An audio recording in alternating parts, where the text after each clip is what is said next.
Family Christmas 2001, presenting How the Grinch Stole Christmas, written by Dr. Seuss. Every Who down in Whoville liked Christmas a lot. But the Grinch, who lived just north of Whoville, did not. The Grinch hated Christmas, the whole Christmas season. Now, please don't ask why. No one quite knows the reason. It could be his head wasn't screwed on just right. It could be, perhaps, that his shoes were too tight. But I think that the most likely reason of all may have been that his heart was 2 sizes too small. But whatever the reason, his heart or his shoes, he stood there on Christmas Eve, hating the Whos, staring down from his cave with a sour, grinchy frown at the warm lit windows below in their town.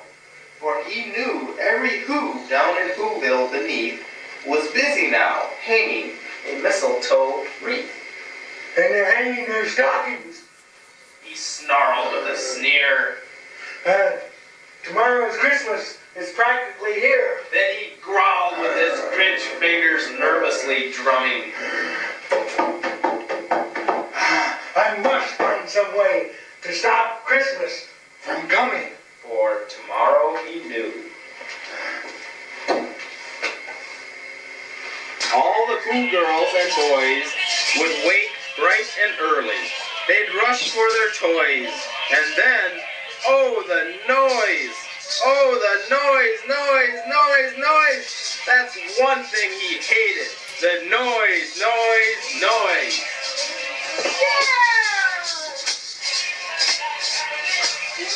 Then the Who's young and old would sit down to a feast. And they'd feast, and they'd feast. And they'd feast. They would feast on Who pudding and rare Who roast beast, which was something the Grinch couldn't stand in the least. He'd do something he liked least of all. Every Who down in Whoville, the tall and the small, would stand close together with Christmas bells ringing. They'd stand hand in hand, and the Who's would start singing. They'd sing, and they'd sing, and they'd sing. And the more the Grinch thought of this Who Christmas sing, the more the Grinch thought, let's stop this whole thing. Why, for 53 years I've put up with it now. I must stop this Christmas from coming. But how? Then he got an idea. An awful idea. The Grinch got a wonderful.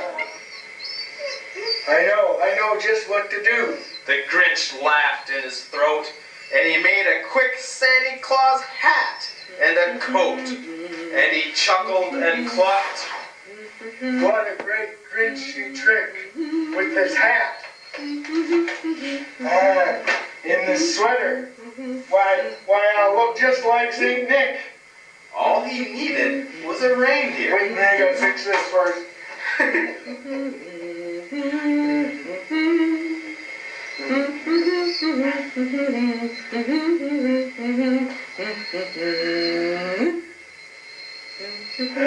Just like St. Nick.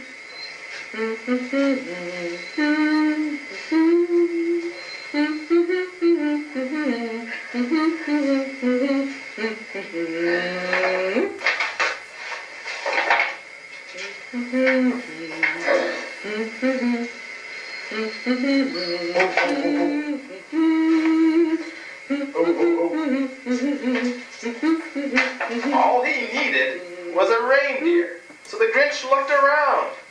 But since reindeer are scarce, there was none to be found. Did that stop the old Grinch? No! The Grinch simply thought,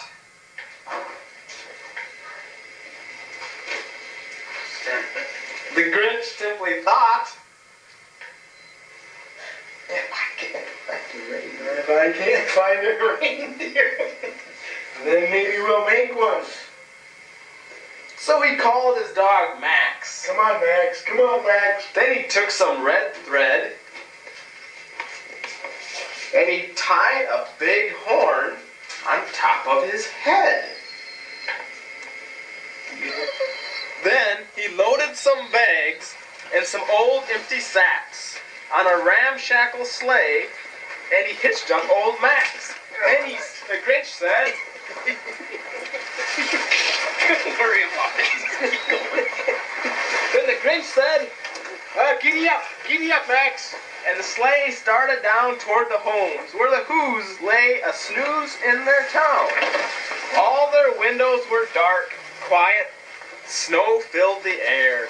All the Who's were all dreaming sweet dreams without care. When he came to the first little house on the square, to stop number one, the old Grinch hissed, and he climbed around to the front of the house with the empty bags in his fist.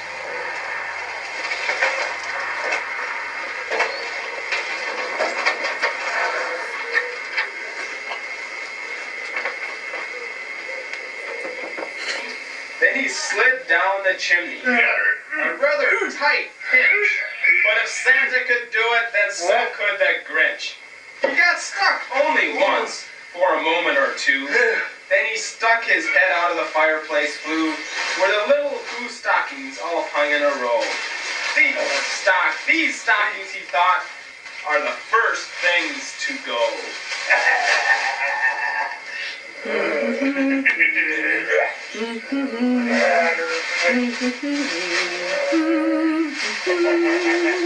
Then he slithered and slunk with a smile most unpleasant around the whole room, and he took every present.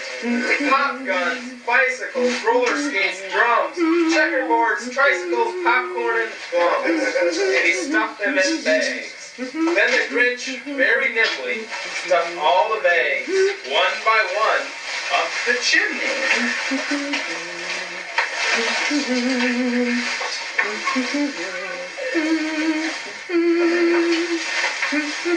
Then he slunk to the icebox.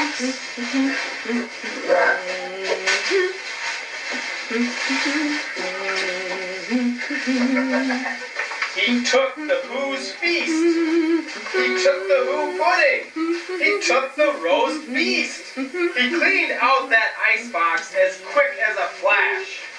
Why, that Grinch even took their last can of Who hash. Then he stuck all the food up the chimney with glee.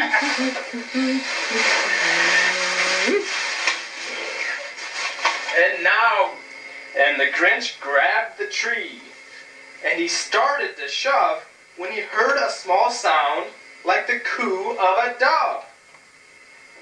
He turned around fast, and he saw 4 small Who's. The Grinch had been caught by these tiny Who children who'd got out of bed for a cup of cold water. They stared at the Grinch and said, Santa Claus! Santa Claus! Why are you taking our Christmas toy? Why? But you know, that old Grinch was so smart and so slick, he thought up a lie, and he thought it up quick. Why, my sweet little tots? The fake Santa Claus lied. There's a light on this tree that won't light on one side. My dears. So, what I'm going to do, I'm going to take it to my workshop in my home, and I'll fix it right there, and then I'll bring it right back here. And his fib fooled the children. Then he patted these heads, and he got them a drink, and he sent them to bed. And when the Who children went to bed with their cups, he went to the chimney and stuffed the tree up.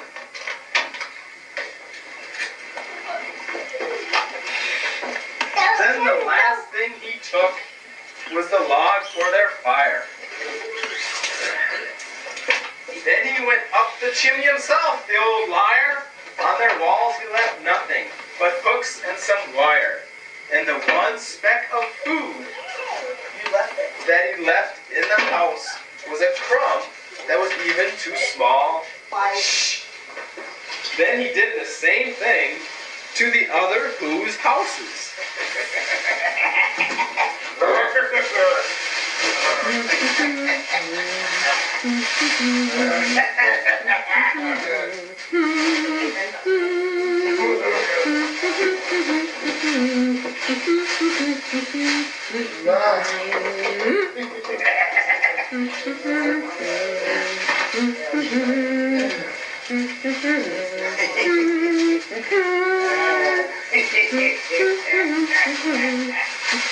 Leaving crumbs much too small for the other Who's mouses. It was 1/4 dawn. All the Who's still abed. All the Who's still a snooze. When he packed up his sled. Packed it up with their presents. The ribbons, the wrappings, the eggs and the tinsel, and the trimmings and the trappings. 3,000 feet up the side of Mount Crumpet. He rode with his load to the tip top to dump it. To dump it. It's so funny. Who's to the Who's. He was grinchishly humming, and they're finding out now that no Christmas is coming. They're just waking up. I know just what they'll do, he thought. Their mouths will hang open a minute or two. Then the Who's down in Whoville will all cry boo-hoo. That's a noise, he continued to think, that he simply must hear. So he paused, and the Grinch put his hand to his ear. And he did hear a sound rising over the snow. It started in low, then it started to grow. But the sound wasn't sad. Why, this sound sounded merry. It couldn't be so. But it was merry, very. He stared down at Whoville. The Grinch popped his eyes. Then he shook. What he saw was a shocking surprise. Come here, Grinch. Okay, you ready? Every Who down in Whoville, the tall and the small, was singing without any presents at all. He hadn't stopped Christmas from coming. It came. Somehow or other, it came just the same. And the Grinch, with his Grinch feet ice cold in the snow, stood puzzling and puzzling. How could it be so? It came without ribbons. It came without tape. It came without packages, boxes, or bags. And he puzzled 3 hours till his puzzlers was sore. Then the Grinch thought of something he hadn't before. Maybe Christmas, he thought, doesn't come from a store. Maybe Christmas, perhaps, means a little bit more. And what happened then?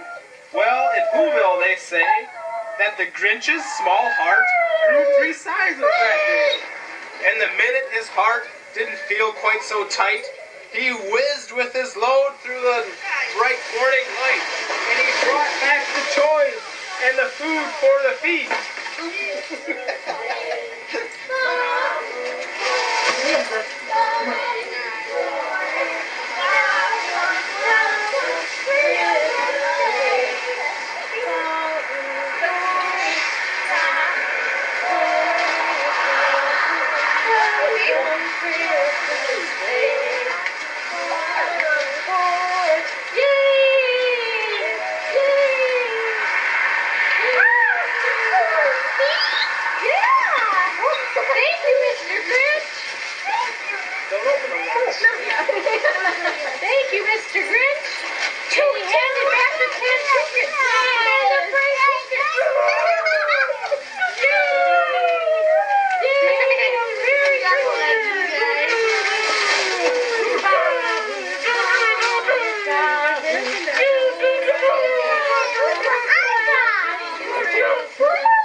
tie his hands behind his back. Now we can all just turn it. Merry Christmas! I've got a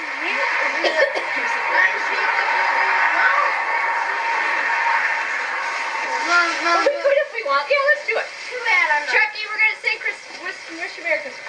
We wish you a Merry Christmas. We wish you a Merry Christmas.